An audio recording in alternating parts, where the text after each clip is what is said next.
Muy buenas, ya sean noches, tardes o días.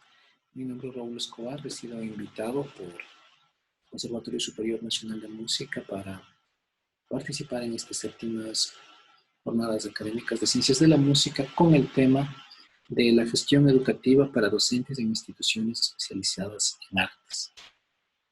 Luego de agradecer tanto al señor doctor, magíster Ricardo Monteros, como a todas las personas que han coordinado conmigo para esta participación. Voy a empezar con esta conferencia compartiendo con ustedes unas diapositivas, las mismas que están en este momento en curso. Como lo ven, dice gestión educativa para docentes de instituciones especializadas en artes. En el marco de las séptimas jornadas académicas de las ciencias de la música del Conservatorio Superior Nacional de Música, abril y mayo del 2020.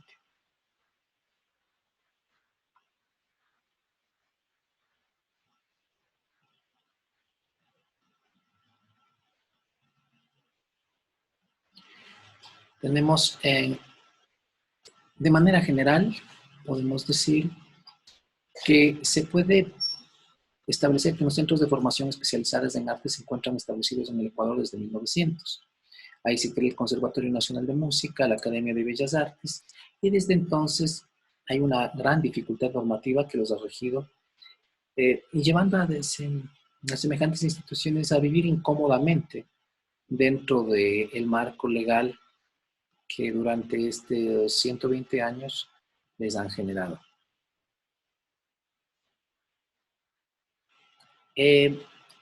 Ahora vamos a ver en este contexto algunos aspectos que son importantísimos que nos ubiquen para entender cómo es esto de la gestión educativa del docente, ¿no? Eh, Primero que todo, hay una ley, la Constitución del 2009 establece dos tipos de leyes que son a su vez leyes con las cuales se rectoriza la educación. En este caso, la Ley Orgánica de Educación Intercultural, que sale en el 2011, y también la Ley Orgánica de Educación Superior, que sale en el 2010. Todas estas se determinan a sí mismas con reglamentos. La ley, solamente la LOES ha sido reformada en torno justamente a los conservatorios, y su reglamento, por tanto, ha sido reformado. Solamente la LOES, de acuerdo a lo que determina el CES, tiene un reglamento de conservatorios. La LOEI, en cambio, para el nivel anterior a los conservatorios superiores, no ha sido reformada aún. ¿Qué podemos decir en torno a estas leyes? Ante todo, son leyes que tienen un sesgo sobre lo que es la formación científico-técnica tecnologizante, que como ustedes pueden ver, yo le pongo ahí entre comillas. Y le pongo entre comillas porque no digo científico-técnica tecnológica, sino tecnologizante porque el Ecuador es un país que no produce tecnología. Entonces, estas leyes, ante la urgencia en ese momento de cambiar el modelo productivo, buscaban que el país se convierta en un país productor de tecnología, mediante la investigación y otros aspectos de carácter científico y académico que llevarían allá. Pero eso le lleva de su lado a estas leyes a creer que tanto las carreras y la formación en humanidades como la formación en artes, de hecho, tenían que ir de manera mecánica incorporándose, y así ha sido, lo que ha generado una situación de adaptación bastante compleja para todos este tipo de instituciones. Sin embargo, hay que entender que la gestión educativa, no obstante que está escrita en las leyes, ¿no? En las leyes, en la Ley de Educación Superior tenemos lo que es la gestión académica, educativa docente y la gestión educativa administrativa, y en la Ley Orgánica Intercultural tenemos lo que son también la gestión participativa y la gestión de carácter individual. No son únicamente determinaciones de la ley de las leyes de un país, sino también son la exigencia de procesos que operativicen el trabajo del aula, como aquel que se relaciona con las actividades de coordinación interna e interna, con los niveles directivos y administrativos de los centros de formación. Ante este respecto, podríamos establecer que existen dos grandes ámbitos de lo que es la gestión docente en los institutos de arte, en este caso en el Conservatorio Superior Nacional de Música, que podría incorporarse a los otros conservatorios superiores y también a otros institutos de arte e inclusive a los colegios de arte. Primero está la gestión académica docente, que es, en resumidas cuentas, la aplicación curricular, pedagógica, didáctica y metodológica, y segundo, la gestión institucional, aquella que deviene de la acción coordinada de actividades institucionales relativas al docente. En el primer punto, la gestión académico-docente, la aplicación curricular. No deja de ser, a pesar de que esto haya sido una propuesta de los años 60 del siglo XX, no deja de ser realista que los docentes son no una especie, sino realmente los operadores del currículo. El currículo, que es un documento que sale desde distintos niveles jerárquicos, debe llegar a las aulas en verdad, operativizarse a través de los docentes. En ese sentido, el manejo del currículo y de todos los procesos y a la vez documentos que van a establecer la aplicación, el seguimiento y la evaluación, corresponden justamente a lo que sería esta gestión de tipo académico-docente. El currículo, dice en esta eh, definición que hemos sacado en este caso de Operetti en el año 2006, dice que comprende visiones, objetivos, contenidos, aportes, procesos y resultados relacionados con las formas de conceptualizar, organizar e implementar los procesos de enseñanza y aprendizaje que suelen ser expresados en una amplia gama de formatos y estructuras. Como afirma el autor, debemos recordar que el currículo puede ser considerado tanto un producto, es decir, el qué, como un proceso, es decir, el cómo, ¿no? Entonces, por lo general, nosotros recibimos como docentes ese qué, pero el cómo está en manos de los docentes y son los docentes y las docentes quienes deben operativizarlo. Para eso es importante tener en cuenta varias características del currículo con las que nosotros debemos manejar, no obstante sea un documento aprobado por entidades superiores y que debamos aplicarlo, o si es un documento que ha nacido del proceso de investigación y propuesta institucional. El currículo debe ser abierto, ¿no? Es decir, que debe proponer las suficientes competencias, objetivos, perdón, en el sentido de semiabierto, no precisamente abierto, no, sino semiabierto, porque obviamente los objetivos, contenidos y competencias son obligatorios, ¿no? Pero debe dar la opción a incluir otros, ¿no? Que estén de acuerdo con el contexto de la institución de educación superior en este caso. La obligatoriedad del currículo común contribuye a alinear al currículo a ese subsistema con el proyecto de país, es decir, que está alineado a los objetivos que tiene la educación superior en torno al desarrollo general del país y de lo que fue en alguna medida, aunque la Constitución todavía lo sigue diciendo, los procesos de planificación. El currículo debemos tener en cuenta, y esto es muy importante, que siempre da un mínimo exigible a todos. Un mínimo exigible a todos. No es una letra muerta o un documento formal, sino que es un documento en el que se debe establecer aspectos mínimos que son exigibles a todos. Otras características del currículo: debe ser flexible, es decir, capaz de contextualizarse a los cambios exógenos y endógenos, eso sí, sin alterar el objeto fundamental de la formación que se oferta. En este caso se ha visto mucho en los procesos de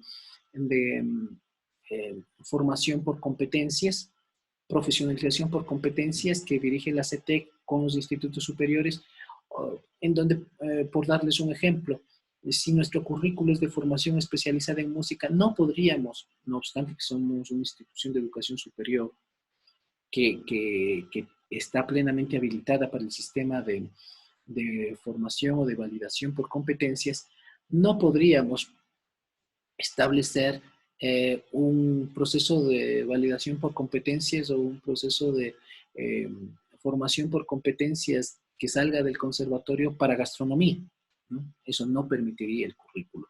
Tiene que ser un currículo participativo, volviendo a las características que pretende dar la participación de actores, pero eso sí, en los distintos niveles de concreción y pertinencia. Los estudiantes pueden participar dentro de la aplicación del currículo no solamente como sujetos receptores, sino también como sujetos proponentes. Pero para eso hay un nivel de concreción que debe respetarse y también un nivel de pertenencia. Es decir, el proponer competencias y contenidos por parte de los estudiantes no sería lo correcto, ¿no? En otros niveles sería todavía peor que lo propusieran, por ejemplo, los padres de familia en tratándose de educación especializada, en este caso especializada en música. Hay un currículo sistémico que, bueno, evidentemente debe tener principios de unidad, de integralidad dentro de un sistema de educación y relacionado directamente con la comunidad. Tiene que ser clarificador para todos los actores, determinando el rol cada uno, como habíamos dicho antes en cuanto a la pertinencia, estableciendo procesos pedagógicos, pero también en los componentes como las competencias, los contenidos, el tiempo, la duración de la aplicación de este currículo por cada uno de los programas y la evaluación. Tiene que ser coherente, evidentemente, tanto vertical, este es la malévola fórmula de todo currículo, ¿no? Por un lado están los contenidos y por otro lado está el tiempo. Esa ecuación o esa fórmula no puede evitarse, pero lo que sí tiene que ser es coherente, ¿no? Es decir, un currículo que dure 6 semestres no podría establecer contenidos que deben llevarse en mínimo 8, ¿no? Eso sería una incoherencia. También existe el proceso de correspondencia en relación con la oferta educativa, con todas las instituciones de educación, en este caso la articulación que hay y que dice la Constitución como las leyes que debe haber entre el Conservatorio Superior y el Bachillerato en Artes. Y ante todo debe ser evaluable, ¿no? Entre lo planificado y aplicado. Determinemos que estos aspectos bastante importantes del bachillerato en artes son determinantes en torno a la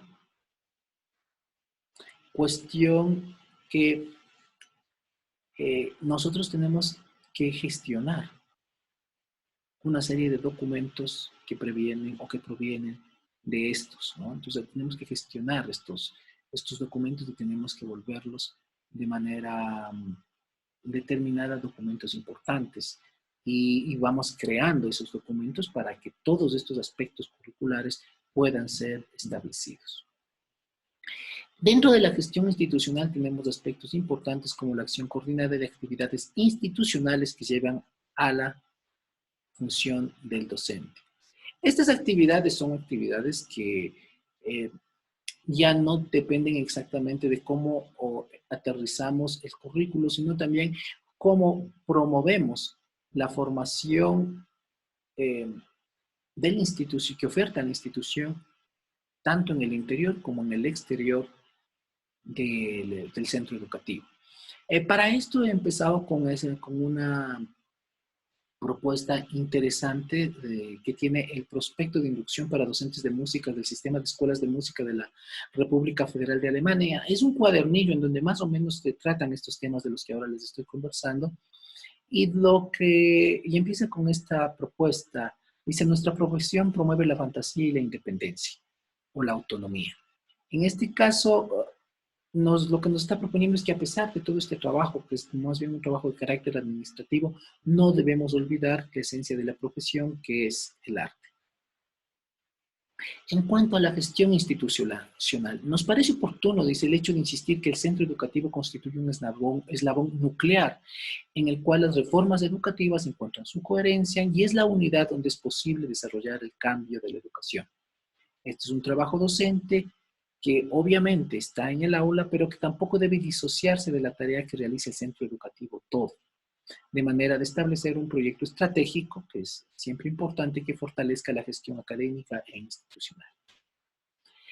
En cuanto a esta gestión estratégica institucional, vamos a determinar algunos pasos. Primeramente hay que definir cuál es la naturaleza de la institución y a saber, entre los conservatorios superiores de música tenemos las siguientes naturalezas. dentro de estas instituciones. Primero son públicas, son privadas o también son mixtas, ¿no? Para el caso del Conservatorio Superior estamos hablando obviamente de una institución pública.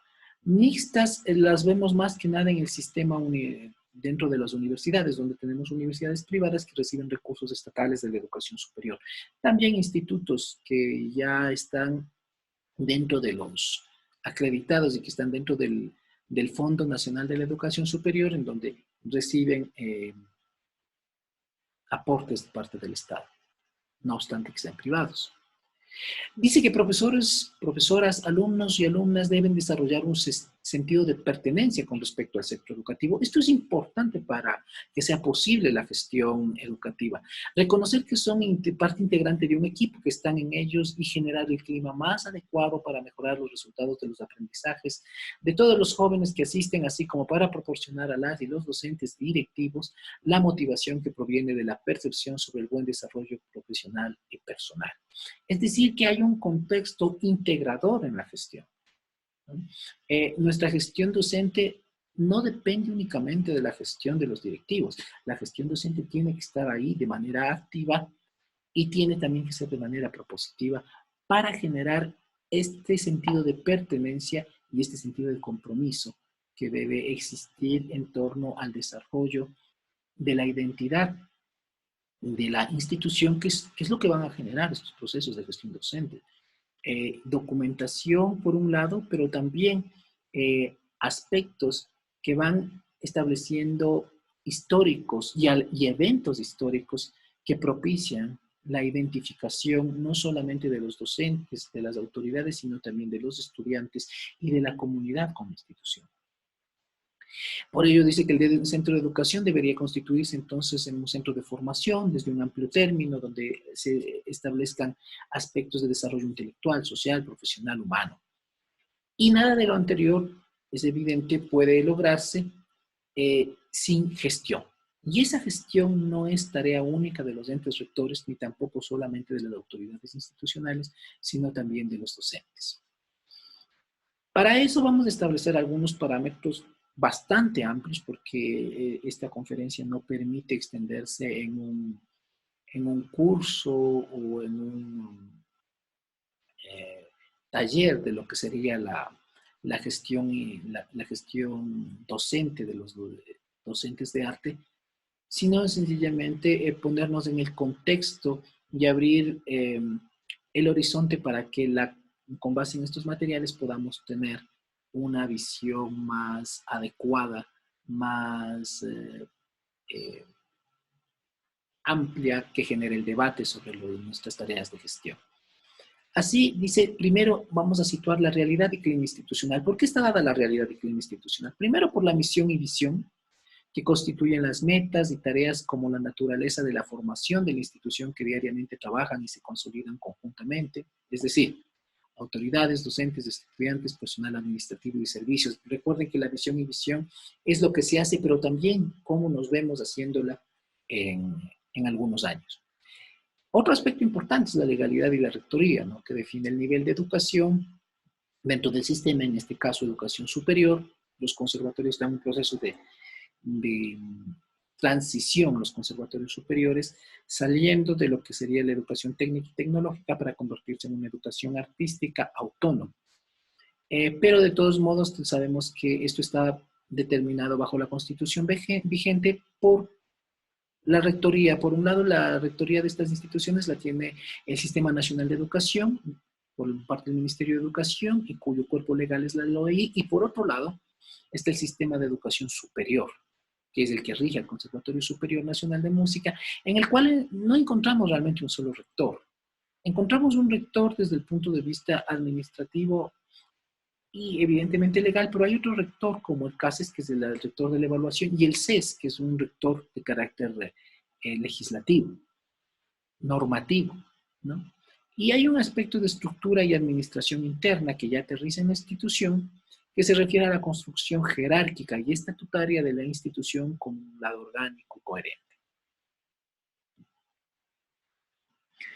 Otro aspecto importante es entender la comunidad educativa, es decir, todos aquellos componentes dentro de este factor institucional que están inmiscuidos en la gestión educativa, docentes, directores, personal de apoyo, evidentemente los estudiantes, los vínculos que hay en ellos y la fuerza para liderar proyectos educativos, que es una importancia de, un aspecto importante de la gestión docente, liderar proyectos educativos que tiendan a formar a los alumnos, respetando obviamente la diversidad desde todos los aspectos, los contenidos académicos, estrategias de aprendizaje, actitudes y valores, que es un elemento que se tomó de un artículo sobre los procesos de gestión docente en América Latina de Marchesi y Martín en el año 1998.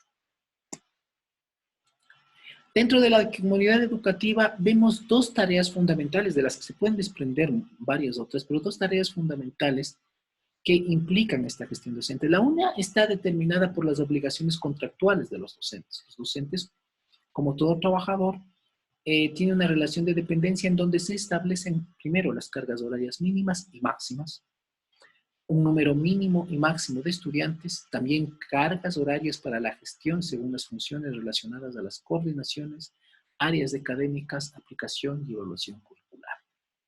Y por otro lado están las cargas horarias de los estudiantes, que en el conservatorio es un aspecto extremadamente importante porque quizás sea uno de los pocos, si no únicos institutos, donde hay un proceso de adjudicación y recepción de estudiantes, pero a la vez la asignación de mutuo acuerdo con los estudiantes de las clases de instrumento, de horarios individuales para cada estudiante, clases grupales, ensayos extra. Todo esto corresponde a la elaboración de registros específicos que se gestionan continuamente durante el semestre por, ante todo, los docentes y luego por las distintas coordinaciones que desembocan en el rectorado. Finalmente tenemos el proyecto macro, ese proyecto institucional que es un documento construido participativamente bajo una metodología diseñada en unos casos por las máximas autoridades o también por un colectivo diseñado para esta tarea, ¿no? Como ha sucedido en los casos de los proyectos estratégicos del Ministerio de Educación, donde por lo general se promueve que sea un colectivo el que diseñe esta tarea. El proyecto educativo propone, en etapas de reformulación profunda, los objetivos estratégicos que la institución cumplirá en determinado espacio de tiempo, sujetos de evaluación constante y a una evaluación global que le permite avanzar hacia el desarrollo de metas macro, meso y micro. En el marco de un contexto favorable deberá contar con instrumentos de autoevaluación y criticidad que no son espontáneos, es decir, que hay que construirlos, a eso me refiero con no son espontáneos. Y necesita de espacios e instrumentos específicos de estrategias académicas y administrativas que los articulen. Sin lugar a dudas, se necesita equipamiento, se necesita también crear instrumentos de seguimiento, instrumentos de formulación metodológica y estrategias académicas, y dentro de lo administrativo, obviamente, tener tanto los equipamientos como los mecanismos que faciliten llevar adelante la construcción de este proyecto. Dentro del proyecto institucional encontramos algunos aspectos que deben ser gestionados por los docentes. Hay que empezar por el currículo, del que ya hablamos bastante, que a su vez se constituye, dice, por otros documentos de planificación a mediano y plazo inmediato, como planes de aula, evaluación continua, y que exige gestionar documentos de apoyo, registro y seguimiento, lo cual hacen los docentes. Tenemos también las reuniones diarias, que deben establecerse de manera regular y que buscan mejorar la competencia docente con base en la retroalimentación de las experiencias, pero también del aporte de conocimientos que promuevan la innovación y el trabajo pedagógico de cada disciplina instrumental. Hay las reuniones interarias o asambleas generales que en manera espaciada, no tan seguidas como las anteriores, tal vez de una o dos veces por semestre, se efectúan para rendir procesos de cuentas y redefinir también procesos de planificación. En ellas se reflejan, además de importantes puntos de carácter pedagógico, otros de carácter general, en especial del aprendizaje instrumental y su relación transversal con otras asignaturas, a fin de construir una perspectiva de problemática, pero también, además de construir la perspectiva de la problemática, construir perspectivas de solución. Vamos a otro elemento importantísimo dentro de la gestión educativa del docente que tiene que ver con su formación. La institución como conservatorio superior requiere de docentes cualificados, ante todo en interpretación instrumental, porque eso es lo que forma un conservatorio, gente que aprenda a tocar. Cualquier otro tipo de formación no es una formación relevante para el caso de un conservatorio. Puede ser importante, pero no relevante. Entonces, la relevante, la fundamental, es aquella de docentes cualificados en interpretación instrumental, vocal y composición, especializados, obviamente, en dar clases individuales y capacitados para clases grupales que correspondan con su perfil profesional. Todo docente en música debería ser capaz, además de desempeñarse en educación musical general, dirección de coros y ensambles, en función de las necesidades que pudieran generarse, en especial dentro de proyectos académicos eh, accesorios al proyecto institucional. Un docente calificado debe manejar los fundamentos de pedagogía general de la música, también obviamente aquellos de didáctica y metodología de la enseñanza de su instrumento, y aquellos que son especializados en composición o ciencias de la música deben estar capacitados para dictar asignaturas como formación musical básicas, ¿no? Asignaturas de formación musical básica como lenguaje musical y audio perceptiva, armonía, formas, análisis e historia de la música. Bajo ese perfil, que es un perfil amplio, fuerte, como el que tiene que ser el de un docente de un conservatorio superior, pues hablemos de las actividades de capacitación continua. Muchas que pueden estar auspiciadas por la institución, por el sistema o también de manera autónoma por cada interesado y que generalmente se ajustan a reforzar el perfil del docente. Llámense estas congresos, seminarios, jornadas académicas, clases y conferencias presenciales y virtuales, son posibles escenarios de la capacitación continua. Y obviamente estudios, ¿no? Estudios formales. En cuanto a la formación docente, hemos propuesto algunos aspectos puntuales para el desempeño de la gestión. La gestión desde el asesoramiento del desempeño, referido indiscutiblemente a los procesos pedagógicos y se desprende de las acciones de coordinación y asesoría de los niveles directivos, en este caso, para hacer el seguimiento y brindar asesoramiento a las problemáticas de carácter pedagógico y administrativo que enfrenta el personal docente dentro de la institución. La gestión del docente está en requerirlo, es decir, que hay esta asesoría, planificarlo obviamente desde los contextos internos de cada área y cumplir con los requerimientos para que esto se dé al efecto y determine en la coordinación correspondiente. Otro aspecto muy, muy importante de la formación docente y de la gestión, en este caso de la formación docente, es el concierto, los conciertos o los ciclos de conciertos docentes y los eventos académicos.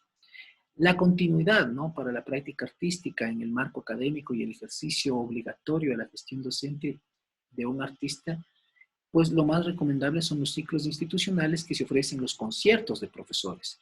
Esta actividad es una actividad muy importante ya que profundiza la relación con los estudiantes quienes valoran a los docentes desde su perfil artístico y favorece la continua práctica escénica que es propia de nuestra profesión.